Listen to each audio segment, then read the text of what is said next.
the Pokemon trading card game is something I never really understood as a kid. And now, here I am at the ripe old age of 29, diving right back into the fray. To keep things interesting, I'm going to stick to buying sealed product.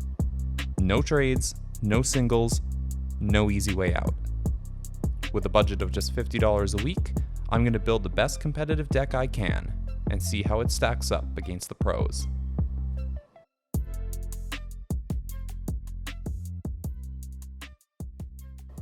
So, it's been a week since I threw down for the Pikachu and Zekrom deck, and so far it's been treating me really well. I am really impressed with the core set of cards you get. It's definitely better than anything you'd be throwing together by haphazardly cracking open booster packs, and I think it definitely puts you in a better position than pretty much any starter deck out there. But when I started thinking about how I could improve the deck, I realized I'm in a little bit of a tough spot. See, we're right on the cusp of a set rotation. The Pikarom decks that have done really well in the last year, give or take, have relied on things like Thunder Mountain Prism Star, Zeraora GX, and Electro Power, to name a few cards. It was way easier to get a turn 1 full blitz because you could throw down to Thunder Mountain to reduce the cost of full blitz to 2 lightning energy, and then you could use Tapu Koko Prism Star and your manual attachment to get Pikarom ready to go. Not so anymore. You also miss out on the ability to stack damage with Electro Power, which may cost you some key KOs. The rest of our deck suffers quite a bit as well.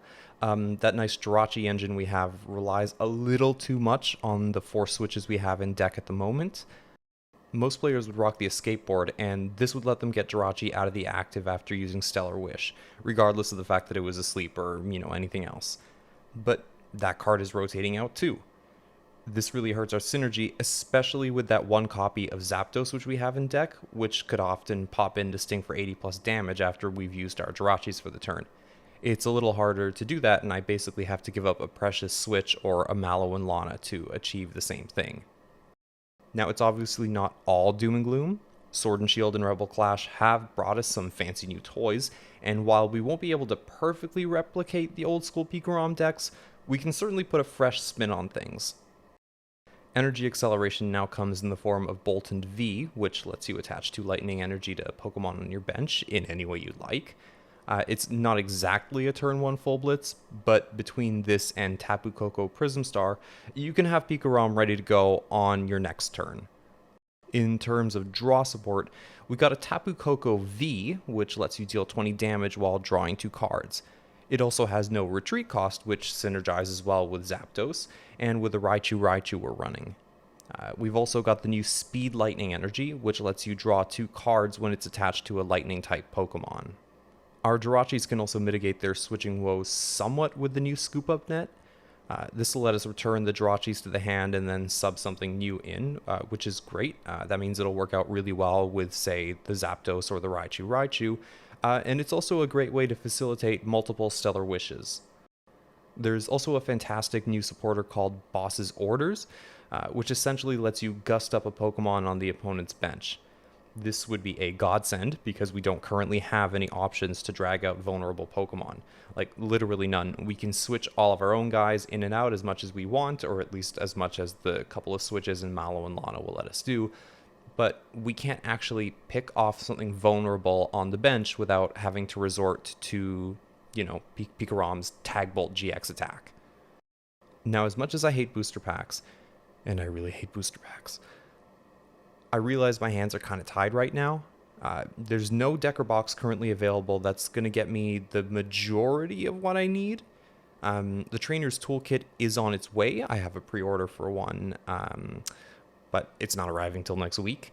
So I'm stuck trying to pull some of the cards I need out of boosters. I'm particularly stuck when it comes to the Boltund V and the Tapu Koko V because they don't exist outside of booster packs or singles. And singles obviously are not available to me because I'm doing a sealed only challenge.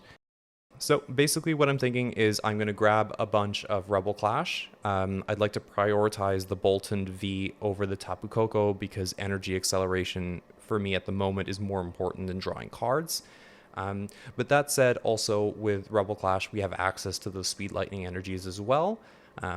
Knowing my energy woes from last episode and thinking, well, they're in there anyways. I'm trying to get the Boltund. If I grab a couple of them while I'm at it, fantastic. So with that in mind, I ran out to my local comic shop and I grabbed 8 booster packs of Rebel Clash.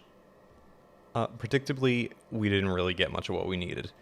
After cracking open 8 booster packs of Rebel Clash, we pulled maybe 3 cards we can use. We did pull a Sandaconda V, which was nice, and a Copperaja V Max, which is cool because I love Copperaja and it's kind of the mascot for the whole set. But in terms of our own deck, we're basically taking a Lightning Energy, a Speed Lightning Energy, and a Sonia. No Boltund, sadly enough.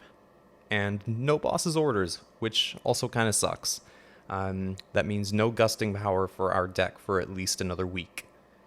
But hey, at least we got something. The Speed Lightning Energy should help us thin our deck a little, and I am hoping that the extra Lightning Energies will help me avoid catastrophes like last time. It is a terrible thing when you can't find Electric Energies for your Pikarom, or for any of your Pokemon for that matter. So we're going to go into PTCGO, we're going to get those loaded up into our deck, and we're going to play some games.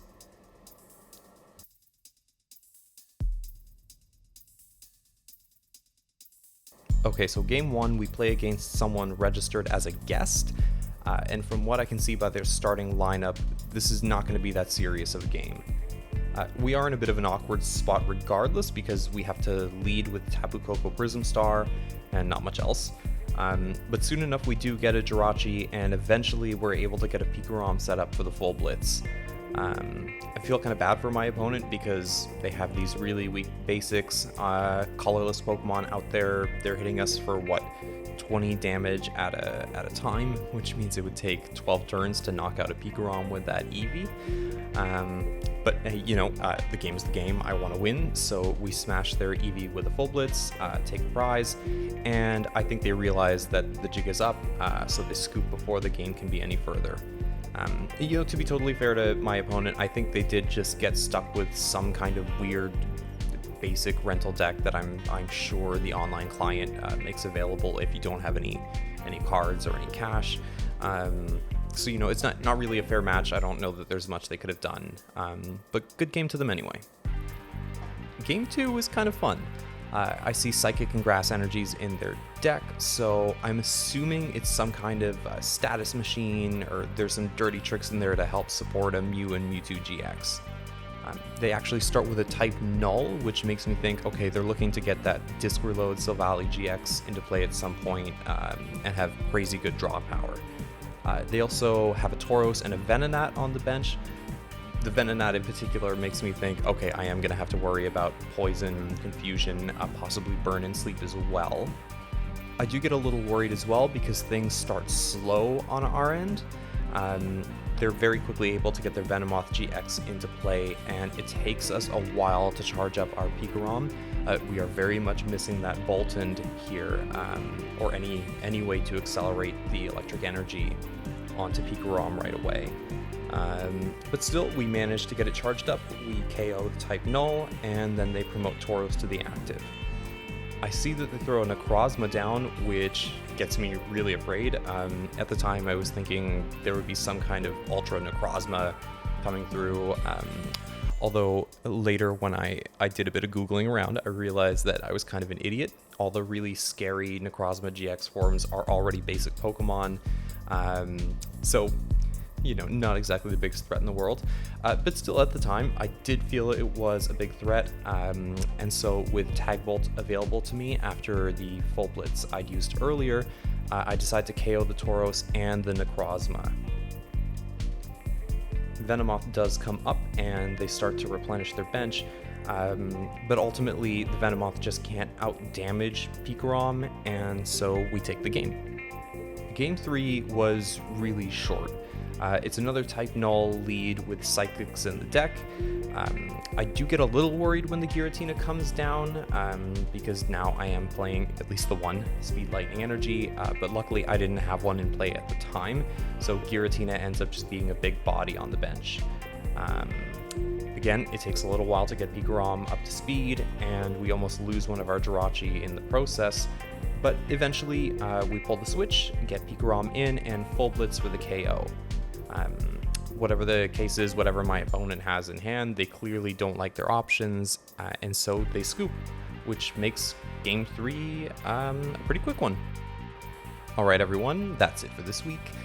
I'm really looking forward to next week's episode because by then we should have our shiny new trainer's toolkit, along with all the wonderful things included inside. And I think it'll give this deck a much needed boost in both speed and consistency. But until then, if you enjoyed this video, please give it a like and maybe consider subscribing to the channel. Things are opening up here again in Canada, and I'm constantly checking in with my local comic shops to see when I can attend my first locals, which will be so much fun to actually play with other human beings. But until then, everyone out there, have a great time, and I'll see you in the next episode.